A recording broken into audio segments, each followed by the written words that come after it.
Salut à tous, j'espère que vous allez bien. Aujourd'hui, je vous propose un format un peu différent afin de vous présenter les chaînes YouTube de 5 photographes animaliers qui m'ont inspiré en 2020 et qui ont la même passion que moi, l'amour et le respect de la faune sauvage. Il est vrai que j'aurais pu en faire découvrir bien plus car nombreux sont ceux comme moi qui ont la même démarche afin de vous faire découvrir différents animaux sauvages, mais j'ai préféré mettre en lumière des personnes qui, à mon sens, le méritent et que vous ne connaissez peut-être pas. Je vais vous faire une énumération sans ordre de préférence, donc n'y voyez aucun classement. On va commencer tout d'abord par Julien, qui est un photographe animalier belge et qui explore souvent les alentours de son village et de sa région. Mais il a déjà quitté le plat pays pour explorer la montagne, car il a notamment fait des vidéos dans le Jura ou le Vercors qui sont magnifiques. Il filme tous les animaux qui croisent autour de lui dans des paysages magnifiques. Chacune de ses vidéos est une histoire qui nous raconte de façon très naturelle et intimiste et qui nous emporte avec lui dès les premiers instants. Il nous emmène littéralement avec lui et on pourrait presque sentir l'odeur de la campagne belge nous envahir. Il est très appliqué dans ses plans et ses montages, ses choix musicaux sont très agréables, ce qui rend ses vidéos très poétiques.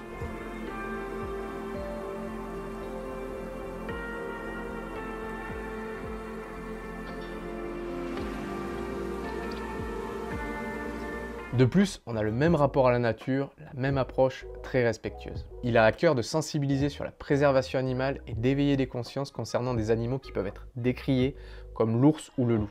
Et si vous ne le connaissez pas encore, je vous conseille d'aller visionner sa vidéo où c'est qu'il nous raconte sa rencontre avec des renards et nous la fait vivre avec beaucoup d'émotion. Ou encore celle dans laquelle il nous donne de très bons conseils pour observer le brame du cerf. Aujourd'hui, je vous retrouve pour une vidéo spéciale confinement, je dirais, dans laquelle j'aurais aimé vous raconter une petite anecdote et dans laquelle j'aimerais également vous emmener avec moi en affût. Et c'est d'ailleurs dans mon petit village de Couilly-Péton en Belgique, ici même, un petit village entouré de champs et bosquets, que j'ai rencontré pour la première fois, il y a un an, jour pour jour, mon premier renard.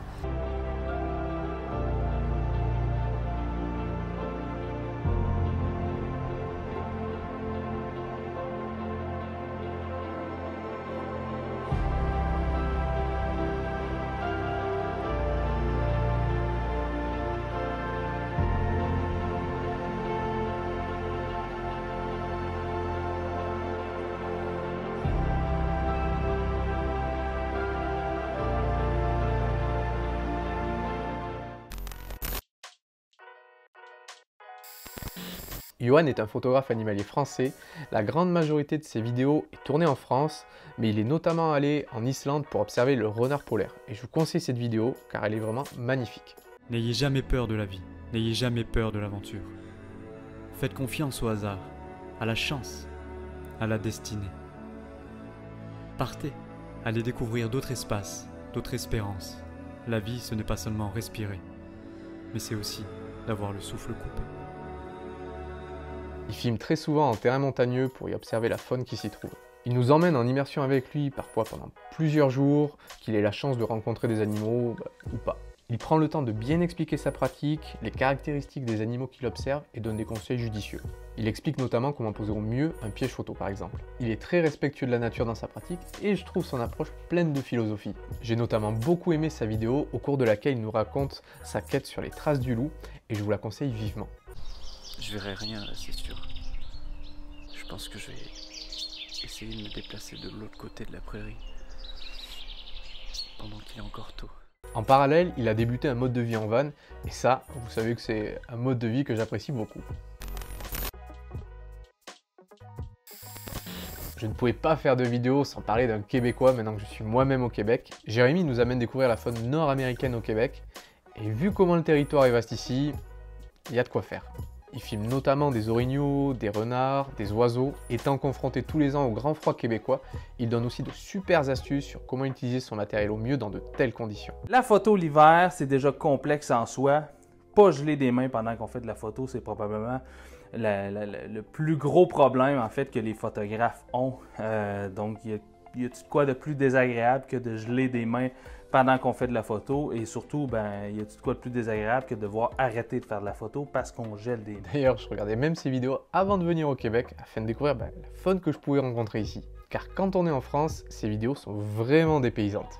Il fait également des vidéos vraiment pratiques sur le matériel que je vous conseille vivement. Et vraiment de très bonne qualité, ça fait plusieurs années que je l'ai et c'est vraiment intuable. Le seul truc qui arrive, c'est les caoutchoucs ici là, qui viennent qu'à se lousser un peu sur les twist locks, mais sinon, vraiment un trépied de super qualité. Pour tous ceux qui se questionnent, il fait de nombreuses vidéos sur des sujets variés, et notamment une que je trouve très intéressante sur le réglage de l'autofocus en photo animalière.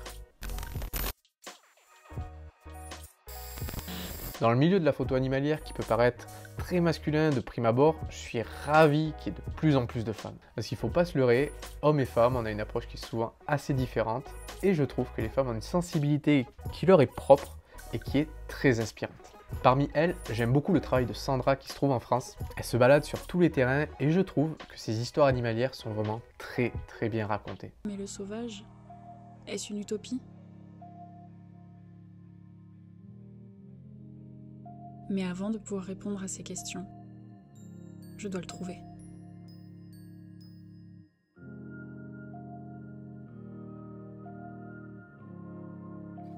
Quelque chose de fort m'a poussé à suivre cette reconquête fragile, et je me dois d'en témoigner. Sa narration est captivante, elle nous livre des expériences très personnelles, empreintes d'un grand respect pour la nature, pleines d'introspection et de questionnements sur des espèces qu'elle tente de rencontrer. En plus, elle nous gratifie toujours de magnifiques plans drone qui nous permettent de découvrir l'environnement dans lequel elle évolue.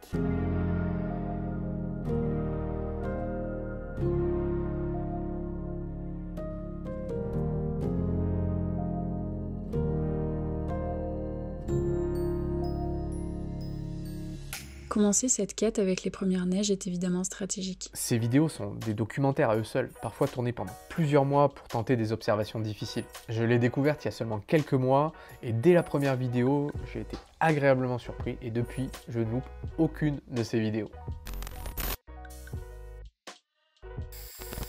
Antoine est un jeune photographe animalier suisse, c'est d'ailleurs le plus jeune que je suis et je le trouve très prometteur. Il nous amène aussi bien au fond de son jardin, en montagne, en falaise, et le contenu de ses vidéos est axé ornithologie. Il donne beaucoup d'explications sur les oiseaux qu'il observe, notamment comment les reconnaître, leurs habitudes alimentaires et où les trouver. On passe de bons moments en sa compagnie à la découverte d'espèces diverses et variées. Il partage aussi des conseils pratiques pour l'observation animalière, notamment comment construire un affût naturel dans le but de déranger le moins possible la faune et de laisser peu de traces. C'est vraiment tous ces aspects qui m'inspirent et qui m'instruisent, car pour ma part, je ne suis vraiment pas du tout fin connaisseur d'oiseaux. Pour le découvrir, je vous conseille notamment sa vidéo d'observation sur 2 familles de hiboux moyen-duc qui est vraiment très complète et qui porte sur un oiseau que l'on connaît finalement assez peu. Ils ont aussi des attitudes quand ils voient un danger qui leur permettent de devenir tout fins. Ils se fondent vraiment dans le décor.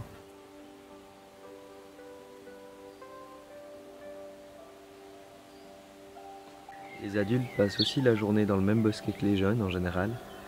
Et ils sont juste beaucoup plus compliqués à trouver vu qu'ils sont bien plus mimétiques et ils savent mieux se cacher. Ils nous regardent certainement cachés dans la végétation sans qu'on puisse les voir. Voilà les 5 chaînes que j'ai retenues et que je vous conseille de suivre. Mais bien évidemment, il y en a beaucoup d'autres tout aussi inspirantes, mais il m'a fallu faire un choix. Si vous voulez en découvrir d'autres, je vous conseille également, et encore sans ordre de préférence, vous avez le compte Instagram d'Adrien Fabre Wildlife, mais aussi Fab Wild Pics, La Minute Sauvage, Camille CM ou bien Marie Wild. Leurs chaînes et leurs comptes Instagram sont vraiment très intéressants et je pense que pour certains vous les connaissez peut-être. J'espère que cette vidéo vous aura permis de découvrir des passionnés d'animaux sauvages, mais aussi et surtout des personnes qui respectent la nature et la faune dans son ensemble, car il ne faut pas oublier que sans eux, on ne pourrait pas vivre des moments si incroyables et les partager ici avec vous. N'hésitez pas à aller vous abonner à leur chaîne si vous appréciez leur contenu, vous leur montrez ainsi votre soutien, car leur travail et leur humilité le méritent grandement selon moi. Et bien sûr, si cette vidéo vous a plu, je vous invite à la partager, à mettre un petit pouce bleu et à vous abonner si ce n'est pas déjà fait. Et sur ce, je vous dis à bientôt. Bye!